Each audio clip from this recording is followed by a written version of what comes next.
Hey, shalom, shalom à tout le monde. Soyez bénis, soyez bénis. Que le Seigneur vous bénisse partout où vous allez suivre cette vidéo. Vous êtes branchés sur notre chaîne House on Fire 20, qui est une chaîne de famille. Et si vous êtes sur Facebook, vous êtes sur Bilonda Bijou Kunzu. J'étais en train de réfléchir aujourd'hui et me demander qu'est-ce qui fait que l'enfant qui a été bien élevé, qui a grandi dans une famille qui est très posée, les enfants, le parent, ils ont vraiment investi et cet enfant-là devient meurtrier. Qu'est-ce qui fait que l'enfant qui n'a pas de criminel record, qui vient d'une famille que papa et maman ils sont encore ensemble, ses frères ils sont bien, une famille d'une bonne réputation, deviennent assassins? En fait, c'est l'histoire de notre frère Tyler Robinson qui a tué notre frère Charlie des États-Unis. C'est l'histoire que tout le monde connaît. Alors, dans notre chaîne House on Fire, comme c'est une chaîne de famille, on avait vraiment voulu qu'on puisse en parler. Et toi, maman, toi, papa qui va regarder cette vidéo, n'hésitez pas à partager, n'hésitez pas à me donner votre avis. Parce que moi-même, je suis en train de me demander qu'est-ce qui s'est passé dans cette histoire. Alors, si vous avez l'idée, si vous avez une connaissance dans ces domaines, n'hésitez pas de nous donner votre avis sur le commentaire. Alors, cette histoire, on avait parlé dans nos prochaines vidéos que l'agenda du diable sur nos familles. On a parlé comment le diable a voulu détruire notre frère. Mais aujourd'hui, nous revenons pour parler de l'assassin. Car l'assassin aussi, c'est un enfant d'une famille quelconque. Donc, c'est un enfant d'une mère comme moi, comme toi, maman, qui me regarde. Alors, c'est quelque chose qui concerne la famille. En tout cas, c'est vraiment le priorité ici. C'est notre priorité dans notre chaîne House on Fire. Comme on a dit, c'est vraiment une chaîne de famille. Qu'est-ce qui s'est passé dans cette histoire? On nous a dit que quand l'FBI et la police étaient en train de chercher l'assassin, les parents de ces garçons, ils ont même pris les téléphones, ils ont appelé l'FBI pour leur dire que l'assassin que vous êtes en train de chercher, c'est dans ma maison, c'est mon fils qui a assassiné le Charlie Kirk. En tant que maman, je me mets à la place de cette femme, dénoncer mon fils ou dénoncer ma fille pour ce qu'il a fait. Je me demande, elle était au bout. Elle était vraiment au bout, elle n'avait plus d'autre choix. Donc, elle a fait ça malgré elle, quoi. Alors aujourd'hui, on va un peu en parler. Qu'est-ce qui fait que nos enfants que nous avons bien éduqués deviennent des gens que nous ne reconnaissons plus? Nous voulons un peu kolober là. Côté nini, tozo miss point ou place ni tozo manquer lo komoko bo oyo peut-être que to o lobela ngo lelo oyo ko pesa ngana yo mayele que dans la prochaine dans le prochain dans le futur en fait to ebelo ni ça. So tali bien let obota mwana et lo ko liboso mwana za na besoin ils ont environnement à malam yo kolela. Mais so tali bien la majorité na biso on se préoccupe plus au lesi mwana o latisier o sombele bilamba o tike na classe ou pesi peut-être affection o yo zanango mais to bossa na environnement ils sont très important. Aujourd'hui n'engena lobela sur l'environnement auto kolisi la bana ndako o bana biso ba okolila ils très important que ndako ils en atmosphère à bien parce que atmosphère au mwana okolila yango nimte sala ka mwana bo moto mwana wana ezala battu par rapport à l'atmosphère. Mono akoli na zamba. So bazui mwana bebe batie na zamba place banyama bazali. Le mwana na kobima auzana ba kampelo kwa ya banyama. Mais mwana pa akoli na ndako kimia ezali. Mwana na kokola na epe euzana kimia. Alors l'atmosphère est très importante. L'atmosphère veut dire relation entre papa et maman, relation entre banana bana. En fait, relation à bana, oui, c'est nous les parents qui en manageons, mais relation entre couple, papa et maman. Écoute ce que la Bible dit dans Jacques 3,16. Nous allons le lire. Jacques 3, tout banana, on a 15. La Bible nous dit, cette sagesse n'est point celle qui vient d'en haut, mais elle est terrestre, charnelle et diabolique. Sagesse au temps tanga oyo, eza nzambe te, eza ya Satan. Yoka sagesse wana. Bible obi na biso Car là où il y a un zèle amer veut dire seulement self-ambition, intérêt na yo moko muto mutasa na intérêt na kati ndako wana maman koto intérêt na yo ça business na ye koto papa pe koto intérêt na yo ko ça business na ye quelque part koto muto azana maman kelemba na zo bomba muna mutasa na intérêt na ndi zèle amer obi be lobe biso yango na kati ndako mingi na biso zèle amer ezali. Bible continue et un esprit de dispute molimo akoswana nya bandako na biso koswana ezali mama na papa baswanaka bakoganga bakosimbana bakolobana mabe omona bana bavandi okanta mosu bakoli baokipe te to baza mike baomona te mais ezokokota ezokoaffecte bamorale ya bana na biso. Il y a des désordres, toutes sortes de mauvaises actions. Là où il y a du désordre et toutes sortes de mauvaises actions, veut dire seulement que tam soubi tumba, agressivité, compétition. Papa la maman baza moi c'est mbali mais baza na kata compétition. Non yazo salabi. Donc ils a tout le temps atmosphère, on a tout le temps nanda. Toutes sortes de mauvaises actions. Ndeko nanga nzamba lobi na ba atmosphère aboye. Ezaka molimo ya diable n'imterinyaka. Alors surtout ko li sabana na atmosphère na ndako ezana na makambo nyonso to lobi andeko nanga. On peut bien habiller les enfants, on peut leur donner tout ce qu'on a, mais bana na kokola na bango et on a toujours na ba problème. Yangwana c'est très important ngana yo to kwa ko bongisa ba atmosphère bandako na biso. Oui, je sais qu'il y a des problèmes entre les couples, mais s'il y a moyen que ça a vraiment un effort, il y a que l'atmosphère en kimia pour le développement. So, mais tout le monde a comme oui, bati bako swana wana bako makelele wana ba dispute ba querelle ba atmosphère wana bozana wana papa, ils ont quoi affecté ba na biso. Bible lobiango, abi oyo eza diable, eza nzambiti. Place zèle la mère ezali, place ko soana, place makambo nyonso ya mabe ezali, c'est le diable qui règne. Alors c'est vraiment important ngana to kwa kubongisa l'atmosphère anda kuna biso pona ba na biso bakola bien. Ça c'est la première des choses, l'atmosphère yanda. La deuxième des choses au moi nazana ngo bosinga pa kola bien. Eza eza société libanda place mwana kendaka, eza ba classe, eza ba camarade, eza bisika nyonso mwana kendaka pona développement na ye. C'est vraiment important moi dans un endroit wana mais oh yo responsabilité ngana yo parents eza koyeba place ni moi nazali classe ni moi na kendaka école ni moi nazali ba camarade ni bana so ba fréquentaka. C'est quelque chose qui est très important.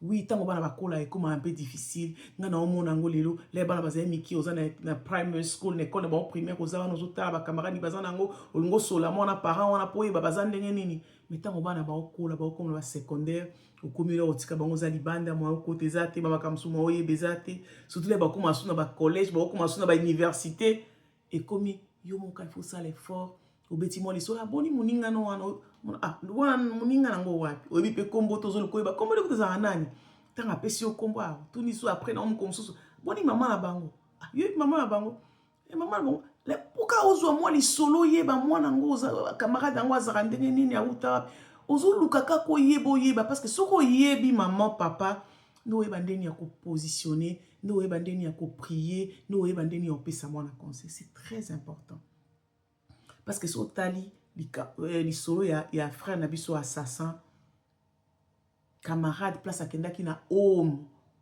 na ya université ndakenda kutana camarade oyo aza homosexuel mais to yebi vraiment te soka banda ki on depuis pas na bango mais camarade akende ko vanda na homme aza partager homme moko ya université, c'est lui qui était homosexuel. Nous savons pas, peut-être qu'il y a une influence qui. Donc influence ya libanda ils a tellement makasi ba parents, il faut tout ça l'effort to yeba qu'est-ce qui se passe dans ma vie à bana biso. C'est difficile de na lobby ya bana bakolaka mais il y a toujours moyen pour ça l'effort. Surtout ça l'effort aux yeux moi indice moko muke on pourra aussi prier. Moi je connais beaucoup de mamans na to témoignage moko lelo oyo. Non, c'était lobby. Maman na obetelanga moi na zena ba camarade moko ba o mon camarade ko yabilamba ko la tambilambe nzoto nyoso libanda. Abila rota la camarade mais ko ebisa mwana te mama camarade nanga za bien bébé. Maman tiki. Ah, mais comme ça, c'est moi, non, mami, mon camarade mabe. Maman, j'ai décidé comme sambela pour la camarade. A comme kabola moi na camarade na prière. Ndeko nanga ba prière à stratégie on zamba osenga so parents de yango wana. Ba camarade o moni mabe, muto moni pemene na moi na za mabe. Nzelo moni moi na zo keneza bien te yo bondela. Maman na pisinga témoin j'avais assemblé muko moi moni ka moi na ye. Abandolela camarade on a senga ba senga maman bi gloire au Seigneur. Pourquoi? Parce que maman sambela ki moi na kabwani ti lelo na camarade na bazala sosuti. Yes. Ba prière ya stratégie yango wana mais to sala ngo ndenge nini so to yebi ba camarade bana ba fréquenter ati to sala effort maman na yebi ke so bana ba kole comme difficile mais nde to peska ba stratégie to ni moi li solo aboni camarade wana aboni maman na bango boni ozo na nyonso na po yeba okota po no yeba ndeni ya ko positionner ba si ba requête na ya prière. Ça c'est la deuxième des choses parce que to moni yango na famille à frère na biso bazaki bien parce na problème te. La deuxième des choses, c'était l'environnement. Place à Kendaki na home, à côté na Moutouana gay. Alors la troisième des choses, on a mentionné les sous frère Nabiso, ils ont fait des, comment, l'FBI a fait des enquêtes. Bah moni, à ce côté là, bah film ya Mabé, bah film ya Mabé, ya Mikolo. Mais oh ils allaient la tendance, ya bah Nyama. Ça c'est quelque chose que je vais parler aux mamans. N'ayez so boyebi. Il paraît-il, ils ont soutenu des acquis qui ont homosexuels et comme ils connaissent à Bania, mais ils ont tendance en fait nazaka comment naza faire rien ba benga faire en anglais n'est en français ce qu'ils anini mais mon mutalati ba pour banyama alati bilonga banyama yo quand tu as masque c'est déguisé pour peut-être kana ko sakana to nini nzokande ya abiaza na azanyama kati na azanyama donc so abai na kati ba poso banyama bongo ndesko azo se découvrir aza bien aza na sengo azo mona ngo bien quoi parce que azanyama katolo ndeko mama mokili lolenge zo kendele na ebelo nya olobate ngana oliboso tozao en fait kolobaki bato basambela ba prière ya komba ba exagéraka kotinda ba moto na banyama. Ce sont les choses réelles.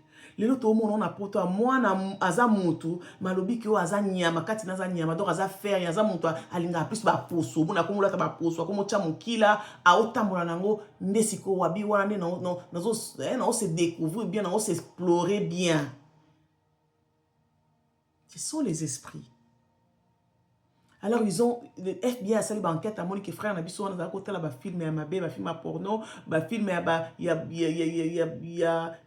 zo sala ba film ya mikolo wana mais c'est qu'on a ba nyama ba zo sala on a ba nyama ya bana miki. Donc l'internet ezana makambo belé ya mabe ndeko nanga mokili onde to kende mama songa na yo to bombi bana biso te to sali ba stratégie en place pour na ko épargner bana biso na prière na ba stratégie.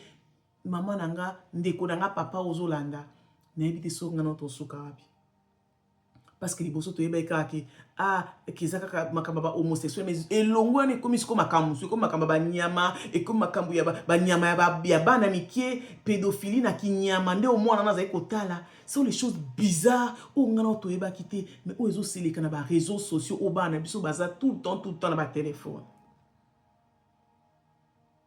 Il y a un maman, papa, na senga na yo mtolanda vidéo et c'est un peu à partager.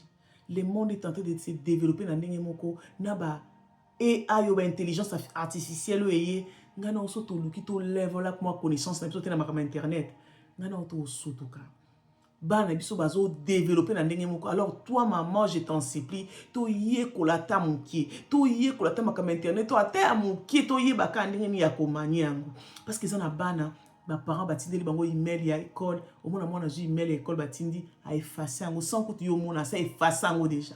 Pourquoi? Parce que maman au mona na été école et ni rapport moi na ju yango avant a effacer yango. Eza moi na mona yebi jeune fille moko ya ba camarade bananga ba résultat na bango ya GCC hotel kobima moi na katali amoni a ju ba résultat ya bien te a ju yango 4 yango akena AI a chat DBT ça elle ba résultat mo soit che kombo na ba ça elle yango bien akenda pesa mama na ye mama na esko na moni kwa ngana mama na moni atie na WhatsApp na eka mwana nga zue akomi na komisi nzambe boy nzoka nga na yebi ki ba résultat wana eza chat GPT, eza intelligence artificielle mwana sali atie kombo na ye mama ayebi te. Ndeko na ngesinga nga na otolamuka. Chaîne eza chaîne ya famille. On peut parler de tout et de rien, mais priorité, c'est nos enfants, c'est nos familles. Si nos familles nous a détruit, ngana yo na ebité na mokilo soki famille neza ya kobeba na ebité ozanani parce que ngana yo héritage na biso ce sont nos enfants, ce sont nos familles. Mais soki ennemi a détruit on pona ngana otoza ba ignorante na ebité soto ozala wapi.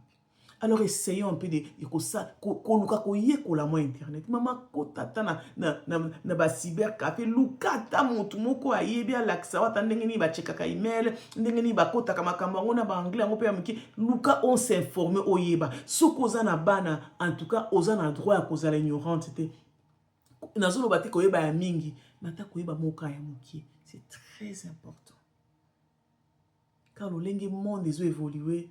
Bah, na biso ba okosa biso makambo susu o ngana ototemika beto otala to éviter ce qui se passe. Alors il faut vraiment tous aller informer.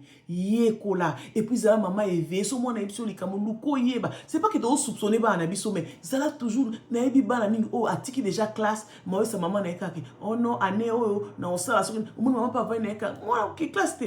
Oh non ba école mo ba lo otuni atunité o ka mona ebisi wana ya zuka ameli luko yeba.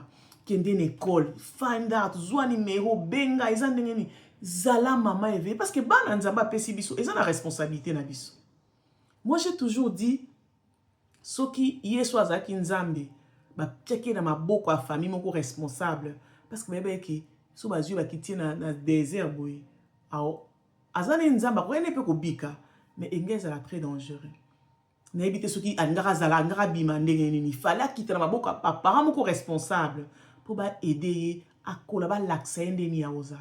Alors nous avons vraiment une grande responsabilité. Attends, on a beaucoup de bien anglais, tous à la parents, tout comme ça ban à parents, na biso te ba l'accès ma communion so, atanga email na yo, à côté là ma communion so, à combina koko ba koko sa biso pourquoi parce que bazo tanga la biso email, bazo tinde la biso ba email, bazo sala nyonso. Ya on ba komi koko sa biso. Maman réveille-toi. Prends tout en main, prends tout en main en fait, responsabilité à parents. Soit on a ma beaucoup na yo. Ngano esengi tout, surtout ba obaza na bana miki. Il y a des apps oyo ko na Google wana en fait na App Store ba app ezali oyo ko tia na téléphone na yo o tie ba email na o tie email ya bana o contrôler ce qui se passe na ba téléphone na bana o contrôler place moi nazali o contrôler biloko nini moi nazotala pour ko bloquer ba app ya mabe o ko na téléphone na moi na c'est possible. Ils ont mami ba bien côté kenda tana ba cybercafé ils ont na bato ba ko aider ko sala jusqu'à pour nous protéger bana. Biloko comme on a téléphone à ban otala o loko eza bien te mais na téléphone à moi pourquoi parce que ngana auto tie mesures de sécurité te to tie parental contrôle te possibilité zali so to yebite to kene pas bato bazaka na cybercafé ba o aider biso possibilité zali je vais seulement rêver maman moko lelo to se rêver anena ngai moko parce que tout le monde moi non azaki bien a komi bon pourquoi il y a encore d'autres choses. C'est ça qu'on a été mettre au bas. Ou plutôt au monde, ou que cause la petite influence. C'est ce qu'on a énuméré. Il y a atmosphère, il y a famille, il y a ndaku, il y a environnement. Parce que ma camarade a na bango na bekola kenda na internet. Bilo kwa na misato, il y a quoi influencer ba na psona nenga mabi.